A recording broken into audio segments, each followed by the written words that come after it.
UGC net examination जो आपको research के अंदर लेके जाने का एंट्री पॉइंट बनने वाला है, जो आपको असिस्टेंट प्रोफेसर बनाने वाला है। Only 0.4% student qualify JRF in each session. आखिर ऐसा क्या है जो बाकी बच्चे क्रैक नहीं कर पा रहे, जो आपको क्रैक करना है if you want to crack UGC NET exam?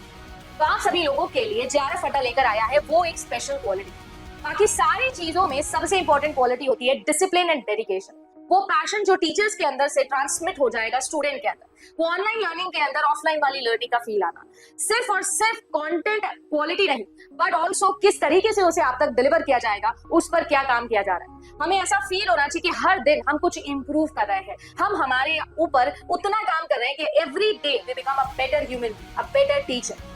क्या लगता है कि इस पूरी की पूरी नॉलेज राइड में आप जेआरएफ अड्डा के साथ में आना चाहते हैं? और अगर आप आना चाहते हैं तो जेआरएफ अड्डा लेकर आया है दिसंबर के अंदर अपना प्रीमियम 2.0 आपके लिए 10,000 से ज्यादा सिलेक्शंस का पूरा गुडविल लेकर, जहां पर आपके लिए जेआरएफ अड्डा हैंड्स ऑन लर्निंग यूनिवर्स बनाने वाला है।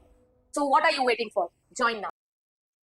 Everyone, a very good morning to all of you. आप सभी का स्वागत है। मैं आयुषी आज आपके लिए लेके आई हूँ एक बहुत इम्पॉर्टेंट, और इस टाइम पे आपको बहुत सारे क्वेश्चंस आ रहे होंगे माइंड में related to your December attempt.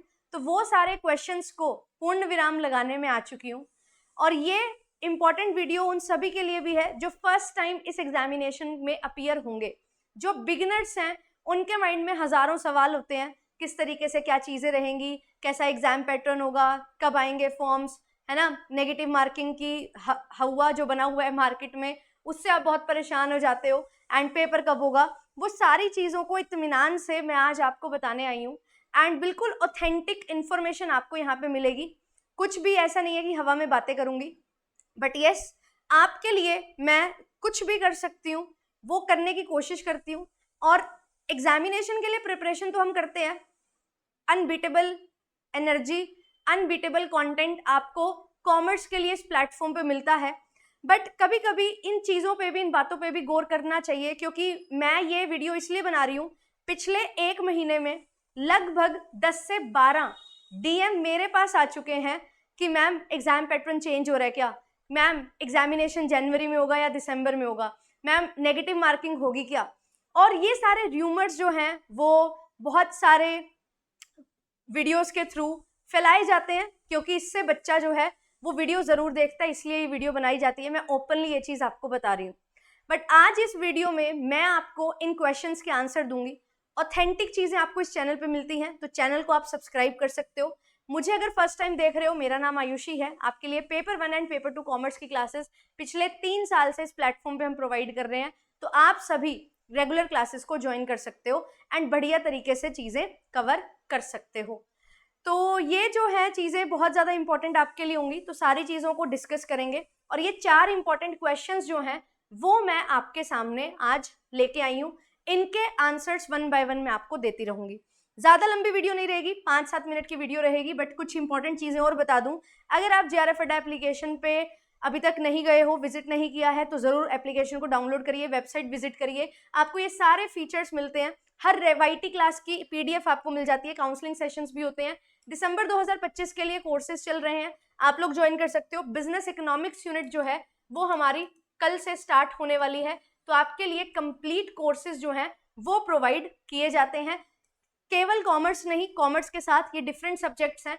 Total 12 subjects में आपको यूजीसी नेट की क्लासेस जो हैं वो जेआरएफ अड्डा एप्लीकेशन पे नेट सेट के लिए प्रोवाइड की जाती हैं। एंड ये यूट्यूब का फ्री क्लासेस का टाइम टेबल है, क्योंकि डेडिकेटेड तैयारी करनी है। प्लेटफॉर्म आपका यूट्यूब हो या एप्लीकेशन हो, हम अपनी पूरी कोशिश करते हैं आपको वो चीज़ें प्रोवाइड कर सके जो कहीं और आपको नहीं मिलेंगी, और ऑथेंटिक हो, टू द पॉइंट हो, सिलेबस ओरिएंटेड हो, एग्जाम ओरिएंटेड हो, एंड आपका सिलेक्शन करवा सके, वो सारी चीज़ें हम करते हैं। और इस चीज़ को ध्यान में रखते हुए अगस्त में मैंने जो है 20 डेज 20 टॉपिक सीरीज स्टार्ट की थी। हमारी जो है 8 क्लासेस हो चुकी हैं, और यस 12 तारीख से लेकर 31 तारीख तक का पूरा आपके पास यहाँ पे शेड्यूल है, तो आप रेगुलर क्लासेस को ज्वाइन कर सकते हो। 1 बाय 1 चीज़ों को डिस्कस करते हैं। ऑनलाइन ऑफलाइन बैचेस है, एलटी ग्रेड का भी बैच है आपके लिए, बहुत जल्द क्लासेस स्टार्ट होने वाली हैं, आप लोग ज्वाइन कर सकते हो। तो 1 बाय 1 चीज़ों को डिस्कस करेंगे। सबसे पहले बात आती है एप्लीकेशन फॉर्म्स हमारे कब आएंगे। देखो, अगर हम बात करें एप्लीकेशन फॉर्म्स की, तो हर 6 महीने में हमारा पेपर होता है। ड्यू टू कोविड थोड़ा सा सिनेरियो गड़बड़ाया था, बट अब उसको बहुत टाइम हो चुका है, 2 साल हो चुके हैं। और अभी जो है 2024 में पेपर कैंसिल हो गया था, ये सारी चीजें चल रही थी, तो एनटीए थोड़ा सा काम सही नहीं कर रहा था। बट अभी अगर हम बात करें दिसंबर 2024 की, जून 2025 की, तो बहुत स्मूथली हमारे एग्जामिनेशंस हुए हैं। और अब हमारा दिसंबर 2025 का अटेम्प्ट है, और जून का जो हमारा पेपर था वो हमारा लास्ट वीक ऑफ जून में हुआ है ना, पूरा अटेम्प्ट। तो आपका रिजल्ट भी जो है वो भी आपको मिल गया था, राइट। हमारे पास जो है जुलाई में रिजल्ट भी था। अब हमारे पास जो है मंथ हो चुका है अगस्त, और अगस्त एंड में लगभग हम आ चुके हैं, और दिसंबर में मेरा पेपर होना है। और ये पेपर कब होगा तो मैं आपको बता दूं, दिसंबर मंथ में ही हमारा पेपर होगा। मिड दिसंबर आप एक्सपेक्ट कर सकते हो, है ना, मिड ऑफ द मंथ आप एक्सपेक्ट कर सकते हो कि 15-16 तक या 20 तारीख तक आपके एग्जामिनेशन होना शुरू हो जाएंगे, एंड दिसंबर मंथ में ही आपके पेपर हो जाएंगे, क्योंकि 6 मंथ्स का सिनेरियो जो है वो इस तरीके से चलता है। अब अगर कुछ और चीज ना हुई, कुछ ऐसा अनअवॉइडेबल सर्कमस्टांस ना हुआ, तो यही सेम पैटर्न रहेगा, दिसंबर में आपका पेपर होगा। अब पेपर दिसंबर में होना है तो सितंबर, अक्टूबर, नवंबर और दिसंबर का कुछ टाइम, तो हमारे पास लगभग 3.5 महीने बचे हैं, है ना। अगस्त के कुछ दिन जो बचे हैं, मान लो 4 महीने बचे हैं हमारे पास, तो कम से कम जो है 2-2.5 महीने पहले आपके एप्लीकेशन फॉर्म्स आते हैं, क्योंकि 1 महीना एप्लीकेशन फॉर्म्स आने में, उनकी करेक्शन होने में लग जाता है। उसके बाद आपको सेंटर्स अलॉट करने हैं, एनटीए ने बहुत सारा काम करना है, शेड्यूल बनाना है, वो सारी चीजें रहती हैं। तो आपके 2 से 2.5 महीने पहले, बिफोर एग्जाम, आपका जो है यहाँ पे क्या होगा, आपका यहाँ पे बिल्कुल एप्लीकेशन फॉर्म्स आउट हो जाएगा। तो दिसंबर, फिर नवंबर और अक्टूबर, तो ये टाइम तो आपको मिलेगा। तो हमारे पास जो सितंबर मंथ है, इस मंथ में आपको आपके एप्लीकेशन फॉर्म्स जो हैं वो आउट होते हुए दिखाई देंगे। ऐसे ही जब जून में पेपर हुआ था तो उसमें भी 2-2.5 महीने पहले ही आपके जो है एप्लीकेशन फॉर्म्स आउट हो गए थे। इसी तरीके से सितंबर एंड तक और सितंबर मिड से आप एक्सपेक्ट कर सकते हो कि आपके एप्लीकेशन फॉर्म्स इस टाइम पे आउट होंगे। अब तैयारी एप्लीकेशन फॉर्म्स के थ्रू नहीं होनी चाहिए। हाँ, एप्लीकेशन फॉर्म्स आउट हो जाएंगे तो आपको आइडिया लग जाएगा कि पेपर दिसंबर में होगा, एंड मोटा मोटा आइडिया है पेपर दिसंबर में ही होगा, स्टार्टिंग में नहीं होगा तो एंड में हो जाएगा, पर होगा दिसंबर में, तो मिड दिसंबर हमारा मेन टारगेट रहता है। अब यहाँ पे मिड से लेके एंड तक सितंबर में फॉर्म फिलिंग स्टार्ट होगी, फिर वो अक्टूबर तक चलेगी, क्योंकि दिवाली वगैरह का भी सीजन है, राइट। तो आपका जो है थोड़ा सा डेज का एक्सटेंशन भी हो जाता है इस फेज में, इस टाइम पे दिसंबर वाले साइकिल में। और इसमें जो है बहुत सारे बच्चे जो हैं वो ऑलरेडी अपनी पीजी कंप्लीट कर लेते हैं, तो और एलिजिबल हो जाते हैं, 3rd सेमेस्टर उनका हो जाता है। तो यहाँ पे जो है काफी नए बच्चे भी जो हैं वो ज्वाइन करते हैं, तो आपके जो नंबर ऑफ एस्पिरेंट्स हैं वो भी बढ़ जाते हैं। तो ये चीज आपको ध्यान में यहाँ पे रखनी है। एंड आपके सितंबर में फॉर्म्स फिल होंगे, फिर उसके बाद अक्टूबर होगा, फिर नवंबर में जो है आपका सारा प्रोसीडिंग्स एनटीए के थ्रू होता है, फिर आपके दिसंबर में एडमिट कार्ड्स आते हैं, और साथ ही साथ आपका शेड्यूल भी रिलीज हो जाता है कि कब आपका पेपर होगा, किस तारीख को किस सब्जेक्ट का पेपर होगा। शिफ्ट 1, शिफ्ट 2, ये सारी चीजें आपकी चलती हैं। तो ये सारी चीजें, ये सिनेरियो जो है वो कंप्लीट आपका रहेगा। तो फॉर्म्स कब आउट होंगे, तो इसका जो आंसर है वो है कि हमारे फॉर्म्स जो हैं वो सितंबर में आपको देखने को मिलेंगे। अब सितंबर एंड तक भी अगर आ रहे हैं ना, तो भी कोई ताज्जुब की बात नहीं है, आपके फॉर्म्स आ जाएंगे, है ना। बट मैं आपको बोलूंगी मिड सितंबर टू एंड ऑफ द सितंबर, ये आप मान के चलो।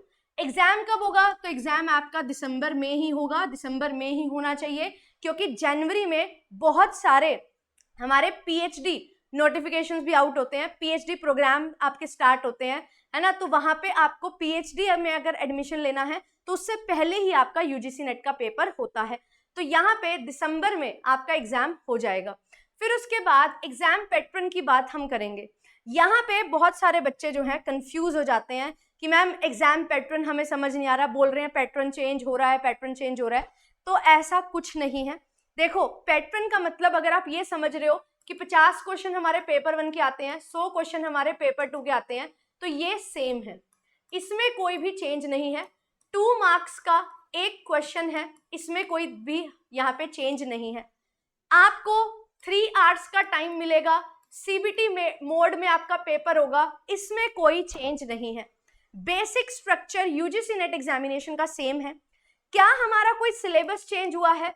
तो यहाँ पे भी कोई सिलेबस चेंज भी नहीं हुआ है। Big no. पैटर्न चेंज का मतलब क्या है? अगर आपको कोई बोल रहा है पैटर्न में चेंज हुआ है, तो ट्राई टू अंडरस्टैंड क्वेश्चंस की फ्रेमिंग जो है ना, ये थोड़ी सी हमारी चेंज होती है। तो क्वेश्चन की फ्रेमिंग को चेंज करने को हम यहाँ पे मेनली बोलते हैं pattern change. But most of the times हम समझ लेते हैं कि मैम यहाँ पे जो 50-100 क्वेश्चन आते थे शायद इसमें चेंज हुआ है, शायद हमारा सिलेबस चेंज हुआ है। ऐसा नहीं है। बी वेरी क्लियर कि क्वेश्चंस की फ्रेमिंग। अब क्वेश्चंस की फ्रेमिंग का क्या मतलब है? आपको मैच द कॉलम वाले क्वेश्चंस मिलेंगे, आपको मल्टीपल सिलेक्शन वाले ऑप्शन मिलेंगे कि आप कैसे पूछा जाएगा इस चीज में क्या क्या चीज इंक्लूड होती है, तो आपको 2-3 ऑप्शन में से सिलेक्ट करना होगा। कौन सी स्टेटमेंट इस चीज के लिए सही है उसमें आपको सिलेक्शन करना होगा, कौन सी अजम्पशंस कौन सी प्रॉपर्टीज इस चीज में फॉलो होती हैं वो आपको चूज करना होता है। फिर आपके जो है क्वेश्चंस आते हैं आरसी के, आपके न्यूमेरिकल क्वेश्चंस आते हैं, आपके पास जो है क्रोनोलॉजी वाले क्वेश्चंस आते हैं। तो ये जो है ये टाइप ऑफ क्वेश्चंस हैं। असर्शन रीजनिंग के क्वेश्चंस आया करते थे, ये अब आने बंद हो गए हैं। तो ये एक टाइप ऑफ क्वेश्चन है कि कैसा क्वेश्चन पूछा जा रहा है। आपसे प्रॉपर्टी, अजम्पशन, इस तरीके के भी क्वेश्चंस पूछे जा रहे हैं अजम्पशन बेस्ड। आपसे स्टैटिक क्वेश्चन पूछे जाते हैं जिसमें आपसे कुछ सेक्शंस पूछ लिए जाएंगे। आपसे जो है यहाँ पे पूछा जाएगा थ्योरी का, किसने कौन सी थ्योरी दी थी, कब दी थी, है ना। ईयर आपसे पूछ लिए जाते हैं। बैंकिंग यूनिट में ईयर ऑफ एस्टेब्लिशमेंट पूछ लिए जाते हैं। क्रोनोलॉजी में ईयर वाइज आपको अरेंज करना होगा, कब कौन सी चीज आई थी, कब कौन सी स्कीम आई थी, एक पर्टिकुलर चीज के बारे में पूछेंगे। एक ऑर्गेनाइजेशन है उसमें कब क्या चीज आई थी। हमारे इंटरनेशनल बिजनेस में काफी क्वेश्चंस यहाँ से बनते हैं। ऐसे अगर मैं कॉमर्स की बात करूं तो ये टाइप के क्वेश्चंस है ना, ये आपसे पूछे जाते हैं। तो अगर आप ये सोच रहे हो कि एक क्वेश्चन इसी तरीके से बनेगा, तो नहीं, आपसे न्यूमेरिकल भी ऐसे पूछे जा सकते हैं जहां पे कोई ना कोई प्रॉपर्टी के थ्रू वो न्यूमेरिकल सोल्व हो रहा हो और सोल्व बिना किए आपका आंसर आ रहा हो। तो ये सारी चीजें भी हमारे यहाँ पे होती हैं, उनको हम properties based, assumption based questions बोलते हैं। जैसे जीएम, एचएम और am, arithmetic mean, harmonic mean, geometric mean का क्वेश्चन आ गया था। रिग्रेशन की प्रॉपर्टीज से रिलेटेड क्वेश्चन आ गया था। कोरिलेशन की प्रॉपर्टी से रिलेटेड क्वेश्चन आ गया था। इस तरीके के जो क्वेश्चंस आते हैं वो हमारे पैटर्न की हम बात यहाँ पे करते हैं। तो जो पैटर्न है, क्वेश्चन पूछने का तरीका है, वो बिल्कुल चेंज हो रहा है, उसमें बदलाव हमें दिखाई दे रहा है। बट जो हमारा बेसिक स्ट्रक्चर है इस एग्जामिनेशन का वो अभी भी सेम है, उसमें कोई चेंज नहीं है। मिनिमम 40% आपको मार्क्स चाहिए अगर आप इस एग्जाम को क्वालिफाई करना चाहते हो, यानी कि आपका पेपर भी चेक हो। और अगर आप रिजर्व कैटेगरी से हैं तो 35%। बट अगर आप कट ऑफ क्लियर करते हो तभी आपका एग्जाम जो है वो क्वालिफाई माना जाता है, कि मतलब आपने एग्जाम को क्लियर कर लिया है। क्योंकि ये कंपेटिटिव एग्जामिनेशन है, ये नॉर्म रेफरेंस जो है उसके अकॉर्डिंग चलता है। यहाँ पे जो है टॉप स्टूडेंट्स का सिलेक्शन होता है। एक क्राइटेरिया आपने कवर कर लिया, कंप्लीट कर लिया, उस बेसिस पे नहीं, आपसे आप कितने बच्चों से आगे हो। अगर मान लो यहाँ पे 100 बच्चे हैं, 50 बच्चों ने 40% से ज्यादा मार्क्स सिक्योर कर लिए, बट सीट 20 है, तो उन टॉप 20 स्टूडेंट्स को सिलेक्ट किया जाएगा जो टॉप 50% में बच्चे आ रहे थे। तो परसेंटाइल बेसिस पे कैलकुलेट किया जाता है स्कोर, एंड फिर आपका सिलेक्शन होता है। तो ये चीज आपको यहाँ पे ध्यान में रखनी है। अब बात आती है कि क्या हमारी नेगेटिव मार्किंग होगी। देखो, जब मैंने अपना करियर शुरू किया था, आफ्टर 6 मंथ्स मुझे ये वर्ड जो है देखने को मिला था कि यूजीसी नेट क्या कर सकता है, नेगेटिव मार्किंग, ऐसा कुछ, है ना। और अभी जो है लगभग 3 साल होने वाले हैं और अभी तक तो नेगेटिव मार्किंग हुई नहीं है।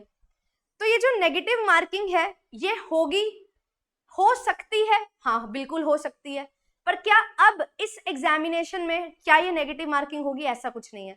एक बार एक ड्राफ्ट आया था, या न्यूज बोलूंगी मैं, कि कमेटी बैठी है जहां पे हम सिलेबस को रिवाइज करने की बात करेंगे। 2 साल पहले की बात है ये, अभी तक उस पर भी कुछ बात नहीं हुई है ना, क्योंकि उन्होंने कमेटी में सिर्फ ये डिस्कस किया था, बट न्यूज में वो चीज आ गई थी, अखबार में छप गई थी, तो हमने सबने उसका प्रचार कर दिया। तो कोई सिलेबस भी अभी चेंज नहीं हुआ है, ना ही कोई नेगेटिव मार्किंग आई है। हाँ, पेपर में जो क्वेश्चंस पूछे जा रहे हैं वो थोड़े इन डेप्थ हो जाते हैं, जो टॉपिक मेंशन है उसमें से, वो एक चीज है जिसपे आपको काम करना पड़ेगा। क्वेश्चंस की फ्रेमिंग, प्रीवियस ईयर को एनालाइज आपको करना पड़ेगा। तो नेगेटिव मार्किंग अभी एज सच कोई नेगेटिव मार्किंग नहीं है। आपको एक क्वेश्चन के अगर आप सही करते हो तो 2 मार्क्स मिलते हैं, अगर आप एक क्वेश्चन को गलत करके आते हो तो 0 मार्क्स आपको यहाँ पे देखने को मिलेंगे।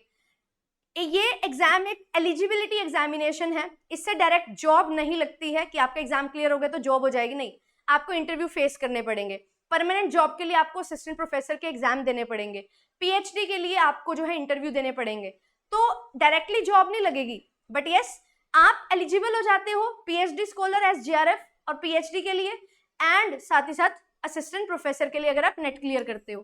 तो यहाँ पे नेगेटिव मार्किंग जैसा कुछ नहीं है, बट हाँ फ्यूचर में क्या होगा हमें नहीं पता, किसी को नहीं पता, एनटीए ने अभी सोचा इसके बारे में या नहीं उनको भी नहीं पता। तो आप लोग इस चीज के बारे में परेशान मत होइए। अगर कुछ ऐसा मेजर चेंज आएगा 6 महीने पहले आपको एनटीए की वेबसाइट पे भी देखने को मिलेगा, यूजीसी भी जो है इससे रिलेटेड कुछ ना कुछ नोटिफिकेशन जारी करेगा, तो आपको पता लग जाएगा। तो यहाँ पे फालतू सोच के परेशान होने की जरूरत नहीं है। आपके लिए जो भी इंपॉर्टेंट आपके क्वेश्चंस आ रहे थे, आपकी परेशानी थी, वो मैंने कोशिश की है कि मैं आपको बता सकूं, समझा सकूं, और यही सिनेरियो है अभी। अच्छे से पढ़ो, पेपर 1 पेपर 2 की कंप्लीट तैयारी करो। कंप्लीट तैयारी आपको पेड बैचेस में भी यानी कि एप्लीकेशन पे, प्लस आपको यूट्यूब पे भी करवाई जा रही है। तो जैसे आपका दिल करता है, जैसे आपको अलाउ होती हैं चीजें, as per your circumstances, as per your situations, आप लोग पढ़ाई कर सकते हो। यूजीसी नेट के लिए, सेट के लिए, असिस्टेंट प्रोफेसर के लिए ये चैनल वन स्टॉप सॉल्यूशन है। आपको कुछ भी तैयारी करनी है कॉमर्स की फील्ड में, तो आप इस चैनल पे निश्चिंत होके पढ़ाई कर सकते हो। पढ़ाई के लिए लगभग 2000 वीडियोस हैं, और उनमें से 1000 वीडियोस कॉमर्स की हैं, 400-500 वीडियोस पेपर 1 की हैं, पेपर 2 मैनेजमेंट भी आपका हो रहा है ना, और बाकी इंपॉर्टेंट नोटिफिकेशंस, गाइडेंस वो भी आपको मिलती है प्रॉपर। तो हर चीज जब आपके पास है एक आपके पास प्लेटफॉर्म पे, तो क्यों ना इसका बेहतरीन इस्तेमाल किया जाए। अच्छे से सबके साथ चैनल को शेयर करो, पढ़ो, एंड लाइक एंड शेयर करो सेशंस। अगर आपको लगता है कुछ मीनिंगफुल हम लोग यहाँ पे आपको बता पा रहे हैं, आप लोग कुछ मीनिंगफुल कंट्रीब्यूट कर सकते हो, तो जरूर आप इस चैनल को एक प्लेटफॉर्म लो जहाँ पे आप भी अपनी आवाज बन सकते हो। बेशक आप उस तरफ हो, है ना, मैं इस तरफ हूँ, मैं कैमरा पे हूँ और आप कमेंट सेक्शंस में हो, बट अगर हम कुछ बढ़िया करना चाहते हैं, एक डिस्कोर्स बनाना जरूरी है ना, और अच्छे से एक प्लेटफॉर्म क्रिएट करना जरूरी है जहाँ पे हम डिस्कशंस कर सके कुछ बढ़िया करने की, ना कि चीजें हम प्रॉब्लम्स कोई क्रिएट करते रहे या उनके बारे में सोचते रहे। प्रॉब्लम्स आएंगी, उनको कैसे ओवरकम करना है, ये हमारे लिए सबसे ज्यादा इंपॉर्टेंट है ना। आज मैं आपको पढ़ा रही हूँ, मेरे साथ नहीं प्रॉब्लम्स आती क्या, बहुत आती हैं, दुनिया जहान की आती हैं, बट उनको कैसे सॉल्व करना है, उनको कैसे साइड में रख के अपना फोकस रखना है एक जगह पे जो हमें आगे लेके जाएगा, उसके बारे में सोचना बहुत ज्यादा जरूरी है। कोई भी डाउट है, कुछ भी पूछना है, comment section is always open, and आप सभी अच्छे से पढ़ाई करो, पढ़ते रहो, बढ़िया तरीके से आगे बढ़ते रहो, क्योंकि आप कुछ भी कर सकते हो, है ना। बस हमें लगातार प्रयास करते रहना है, कुछ भी हम कर सकते हैं, एवरीथिंग इज पॉसिबल। ये सिर्फ एक कहने के लिए लाइन नहीं है, ये एक्चुअल में ऐसा है ना। अगर आप कोई चीज करना चाहते हो, पहले उसको सोचो, सोच लिया तो वो हो जाएगा। बस सिंपल रूल है, सिंपल फंडा है, और इसी चीज पे काम करो। Application forms, negative marking, pattern change, इन चीजों से अफेक्ट मत हुआ करो। एंड ये चैनल है जहाँ पे आपको बिल्कुल रिलायबल इंफॉर्मेशन मिलेगी, कुछ आलतू फालतू बातें नहीं, सीधा काम की बात और नो बकवास के साथ जो है ये चैनल चल रहा है। तो आप सभी चैनल को फॉलो कर सकते हो, कंप्लीट पेपर 1 पेपर 2 को विजिट कर सकते हो, प्लेलिस्ट आपके लिए बन रखी है ना, रेगुलर क्लासेस आपके लिए हो रही हैं। आप लोग चैनल को अच्छे से फॉलो करिए। HPSC का पेपर भी, स्क्रीनिंग टेस्ट नवंबर में होने वाला है, उसके लिए भी क्लासेस आपकी चल रही हैं। थैंक यू सो मच, मिलूंगी आपसे नेक्स्ट सेशन में। Bye bye, take care.